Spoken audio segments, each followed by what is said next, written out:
नमस्कार दोस्तों। आज हम इंडियन कॉन्स्टिट्यूशन के एक बहुत ही इम्पॉर्टेंट आर्टिकल 12 को इजी लैंग्वेज में समझेंगे। आइए दोस्तों जानते हैं कि ये आर्टिकल क्या बताता है। ये आर्टिकल बताता है कि फंडामेंटल राइट्स के कॉन्टेक्स्ट में स्टेट की क्या मीनिंग होती है। आर्टिकल 12 हमें बताता है कि फंडामेंटल राइट्स के पर्पस के लिए स्टेट हम किसे कहेंगे। सिंपल वर्ड्स में अगर दोस्तों समझे तो अगर कोई अथॉरिटी स्टेट के अंदर आती है और किसी सिटीजन के फंडामेंटल राइट्स का वायलेशन करती है तो उसके खिलाफ कोर्ट में जाया जा सकता है। तो इसके लिए जानना पड़ेगा कि स्टेट शब्द में क्या क्या इंक्लूड होता है। पहला, government and parliament of India.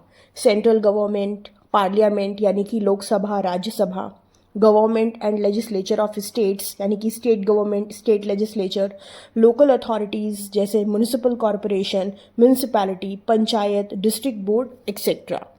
कुछ अदर अथॉरिटीज़ भी इसमें आती हैं, जैसे ऐसी बॉडीज़ जो गवर्नमेंट के कंट्रोल में हो या पब्लिक फंक्शंस परफॉर्म करती हों, जैसे LIC, ONGC, सेल। ये सारी कंपनीज भी स्टेट की डेफिनेशन के अंडर आती हैं। कुछ इंपॉर्टेंट पॉइंट मैं आपको बताती हूँ दोस्तों। फंडामेंटल राइट्स जो होते हैं वो मेनली स्टेट के अगेंस्ट एनफोर्स किए जाते हैं। सुप्रीम कोर्ट ने अथॉरिटीज टर्म को ब्रॉड इंटरप्रिटेशन दिया है। कोई भी प्राइवेट बॉडी भी स्टेट मानी जा सकती है अगर वो इंस्ट्रूमेंटालिटी ऑफ स्टेट की तरह काम करती हो।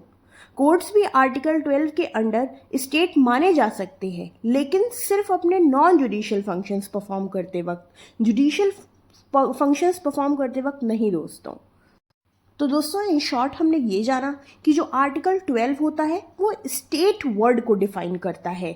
उसमें क्या क्या आता है? Central government, state government, legislature, local authority और कुछ other authorities for the enforcement of fundamental rights.